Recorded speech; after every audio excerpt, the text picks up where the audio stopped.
కొత్తపేట ఆర్కేపురంలోని శ్రీ కిల్లా మైసమ్మ అమ్మవారి ఆలయంలో బోనాల ఉత్సవాలు ఘనంగా నిర్వహించారు. ప్రభుత్వం తరపున ప్రభుత్వ సలహాదారు పోచారం శ్రీనివాసరెడ్డి, ప్రభుత్వ చీఫ్ పాది శ్రీనివాస్ అమ్మవారికి పట్టు వస్త్రాలు సమర్పించి ప్రత్యేక పూజలు చేశారు. ఈ సందర్భంగా పోచారం శ్రీనివాసరెడ్డి మాట్లాడుతూ బోనాల పండుగ తెలంగాణ సంస్కృతి సాంప్రదాయాలకు ప్రతీకగా నిలుస్తుందన్నారు. ఆది శ్రీనివాస్ మాట్లాడుతూ అమ్మవారి ఆశీస్సులతో రాష్ట్రంలో సకాలంలో వర్షాలు కురిసి పాడి పంటలు సమృద్ధిగా పండాలన్నారు. కార్యక్రమానికి భక్తులు, మహిళలు, కార్యకర్తలు పెద్ద సంఖ్యలో హాజరయ్యారు. తెలంగాణ వ్యాప్తంగా పట్టణాలలో గాని పల్లెటూర్లలో గాని ప్రతి వార్డులో గాని ప్రతి వీధిలో గాని బోనాల పండుగ జరుపుకొని అమ్మవారిని భక్తి శ్రద్ధలతో పూజించడం మనకు అనవాయితీ.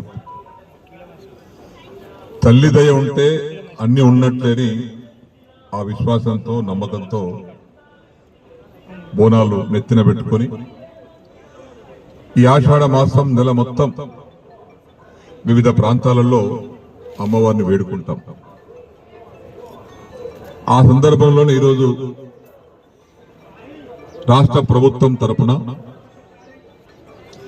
గౌరవ ముఖ్యమంత్రి రేవంత్ రెడ్డి గారి ఆదేశాల ప్రకారంగా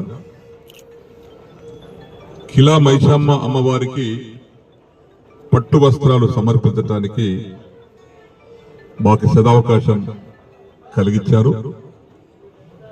వారికి హృదయపూర్వక ధన్యవాదాలు. అదేవిధంగా నాతో పాటు సహృదయులు మన విప్ అసెంబ్లీలో ఉత్సాహవంతులు శ్రీ ఆది శ్రీనివాస్ గారు కూడా ఈ పట్టు వస్త్రాల సమర్పణలో వారు కూడా భాగస్వాములు అయ్యారు. మా అన్న పాత మిత్రుడు స్థానిక నాయకులు ఈ నియోజకవర్గ ఇన్ఛార్జ్ కేఎల్ఆర్ గారు కూడా మా ఇంటికి